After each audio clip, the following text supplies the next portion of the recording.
নির্ভর এই বাংলাদেশে কৃষক সমাজ এবং দেশের বাইরে অবস্থানরত রেমিটেন্স যোদ্ধা যারা বিদেশে কঠিন পরিশ্রম করে দেশে রেমিটেন্স পাঠিয়ে দেশের উন্নয়নে চেষ্টা করছেন, বাংলার কৃষকের গল্পের পক্ষ থেকে তাদের প্রতি শ্রদ্ধা ও অভিনন্দন।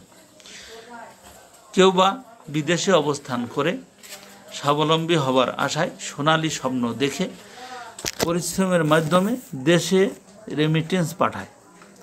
দেশে কৃষকরা মাথার ঘাম পায়ে ফেলে ফসল উৎপাদন করে, কিন্তু সিন্ডিকেট, দুর্নীতি ও অনিয়ম অব্যবস্থাপনার কারণে লুটপাট করে স্বাবলম্বী হচ্ছে কিছু অসাধু ব্যবসায়ীরা। সেই সব অসাধু ব্যবসায়ীদের কথা আজ আমি আপনাদের তুলে ধরব। সম্মানিত দর্শক, আসসালামু আলাইকুম। কৃষকের শ্রমিকের ঘাম সোনার চেয়েও দামি।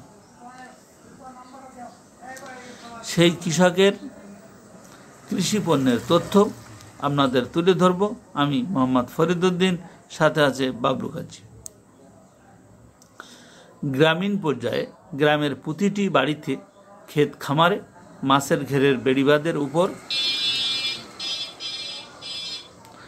বাণিজ্যিকভাবে সবজি চাষ করছেন কৃষকরা, কিন্তু সিন্ডিকেট দালালদের অপতৎপরতার কারণে ন্যায্য মূল্য পাচ্ছে না কৃষকরা।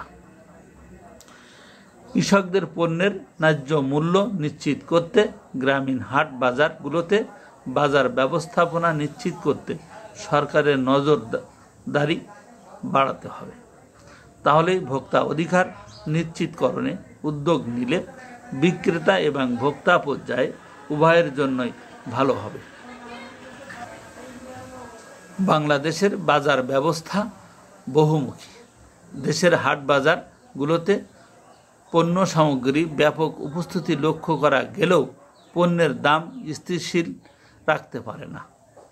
বাস্তবতা হলো, এক শ্রেণীর অসাধু ফড়িয়া আড়তদারি ব্যবসায়ীরা বাজার ব্যবস্থাকে অস্থিতিশীল তৈরি করে। কম দামে গ্রামীণ হাট বাজারে কৃষকদের কাছ থেকে পণ্য ক্রয় করে গুদামে মজুত করে বাজারে কৃত্রিম সংকট সৃষ্টি করে পণ্যের মূল্য বৃদ্ধি করে। এতে করে যেমন কৃষকরাই ঠকছে, তেমনি ভোক্তা সাধারণও ঠকছে। এখন শ্রাবণ মাস, গ্রামীণ হাট বাজারে প্রচুর শাকসবজি, আম, কাঁঠালের উপস্থিতি লক্ষ্য করা যাচ্ছে।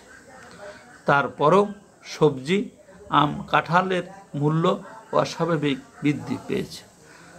বৃদ্ধি পেয়েছে অন্য অন্য মশলা জাতীয় দ্রব্যের দাম। সিন্ডিকেটের মাধ্যমে কৃষকদের ঠকিয়ে বাজারে প্রচুর পরিমাণে শাকসবজি থাকা সত্ত্বেও একটি অশুভ চক্র মূল্য ঊর্ধ্বগতির দিকে নিয়ে গেছে। সাতক্ষীরা জেলার শ্যামনগর উপজেলার দীর্ঘদিন মুন্সিগঞ্জ ইউনিয়নের গ্যারেজ বাজারে নিজের উৎপাদিত পণ্য বিক্রি করে আসছেন 60 বয়সের মোহাম্মদ আলতাফ হোসেন। তিনি বলেন, এদেশের গ্রামীণ জনপদের কৃষকরা পণ্যের ন্যায্য মূল্য পাচ্ছে না।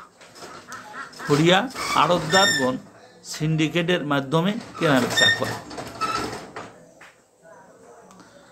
দেশে বাজার ব্যবস্থাপনা ও সরকারের নজরদারি না থাকার কারণে একটি অসাধু চক্র অধিক মূল্য নিত্য প্রয়োজনীয় পণ্য ভোক্তা পর্যায়ে বিক্রি করছে।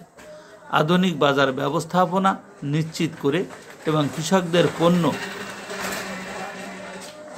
সরাসরি ভোক্তার কাছে বিক্রি করতে পারে সেই ধরনের ব্যবস্থা গ্রহণ করা যায় কিনা সে বিষয়ে এখন সময়ের দাবি ভাবার।